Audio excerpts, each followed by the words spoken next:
Journalism নিয়ে পড়ার খরচ কত? যারা সাংবাদিকতা নিয়ে ছাত্রছাত্রীরা পড়াশোনা করতে চায় তাদের মধ্যে একটা বেজায় কনফিউশন রয়েছে সাংবাদিকতার পড়ার খরচ নিয়ে। তো আজকের একটা ছোট্ট ভিডিওতে তোমাদেরকে জার্নালিজম নিয়ে কোন কোর্সের কেমন খরচা তাই নিয়ে একটা বিস্তর আইডিয়া তোমাদের দিয়ে দেবো। সবার আগে তোমাদের বলে রাখি, সাংবাদিকতা সাবজেক্টটি নিয়ে তুমি যদি কলেজে পড়ো বা ইউনিভার্সিটিতে পড়ো, আমি কলেজটা ধরেই বলি কারণ 2024-এ যারা উচ্চ মাধ্যমিক পাস করছো তাদের কাছে খরচ একটা খুব বড় বিষয়। অনেকে টেনশন করছো যে প্রচুর টাকা খরচ বোধ হয়, কিন্তু ব্যাপারটা একদমই নয়, এটা একটি মিথ। সাংবাদিকতা নিয়ে পড়াশোনা করতে গেলে, সাংবাদিকতা বাদ দাও, তুমি তো বাংলা নিয়ে, ইতিহাস নিয়ে, ভূগোল নিয়ে, অঙ্ক নিয়ে, ইংরাজি নিয়ে তুমি তো পড়বেই। তুমি যে সাবজেক্ট নিয়ে পড়ো তার যা খরচা, ঠিক সেম খরচা জার্নালিজম নিয়ে পড়তে। বরং কিছু কিছু সাবজেক্ট, সায়েন্সের কিছু সাবজেক্ট নিয়ে পড়লে যা খরচা হয় তার থেকে খরচটা অনেকটাই কম। আমি একটা এক্সাম্পল দিই। সেমিস্টার ওয়াইজ ফিজ নেওয়া হয় কলেজগুলোতে সাধারণত।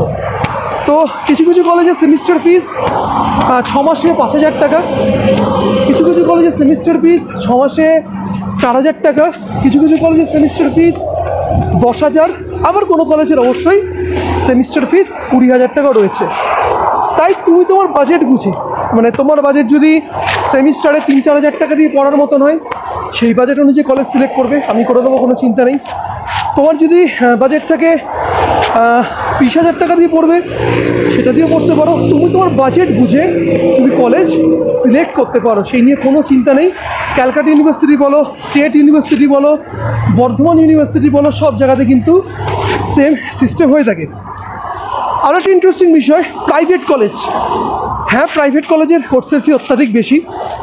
প্রাইভেট কলেজে না পড়াই ভালো যদি তোমার বাজেট ইস্যুস থাকে। কারণ অনেকে মনে করতে পারো প্রাইভেট কলেজে বোধহয় যেখানে 2 লাখ টাকা, 3 লাখ টাকা, 4 লাখ টাকা কোর্স ফিস দিয়ে পড়ানো হয়, ওখানে বোধহয় এক্সট্রা কিছু শেখানো হয়। দেখো, তোমাদের বলে রাখি, সিলেবাস তৈরি করে ইউজিসি, ইউনিভার্সিটি গ্র্যান্ড কমিশন, সিলেবাসটাকে পড়ায় ডিফারেন্ট কলেজ, ইউনিভার্সিটি। তো ইউজিসি যে সিলেবাসটা করে সেটা কিন্তু সবার ক্ষেত্রে প্রযোজ্য। মানে তুমি যে ইউনিভার্সিটিতেই পড়ো না কেন, সেটা ইউজিসি অ্যাফিলিয়েটেড ম্যাক্সিমাম ইউনিভার্সিটিগুলো।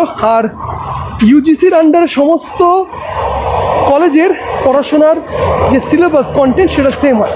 তাই এখানে সিলেবাস যেহেতু সেম, তোমাকে 2 লাখ, 3 লাখ, 4 লাখ টাকা দিয়ে এসি ক্লাসরুম, কাচের দরজা জন্য আমার মনে হয় না প্রাইভেট কলেজে 3 লাখ, 4 লাখ টাকা দেওয়ার প্রয়োজন আছে। হ্যাঁ, যে অবশ্যই একটু ভালো এই টাইপের কলেজ সেট আপ এটা পছন্দ করতো সে পড়তেই পারো, অসুবিধা নেই। বা সবার পক্ষে তো সাধ্য বা ক্ষমতা অতটা নেই, তো যার বাবার অতটা সাধ্য ক্ষমতা নেই সে কলেজে পড়বে না। কিন্তু বিশ্বাস করে, এর সাথে পড়াশোনার, তোমার জব পাওয়ার এর দূর দূরান্ত কোনো সম্পর্ক নেই। পড়াশোনাটা তোমার নিজের হাতে, এবং জব কন্ট্যাক্ট সেটা কীভাবে পেতে সেটার জন্য আমি আছি, আমি তোমাদের গাইড করে দেবো। আমার স্টুডেন্টরা তোমরা জানো বিভিন্ন টেলিভিশন চ্যানেলে চাকরি করে, প্রফেশনালসরা আমাদের এখানে যারা ক্লাসেস করে তারাই হেল্প করে দেয় জবের ক্ষেত্রে।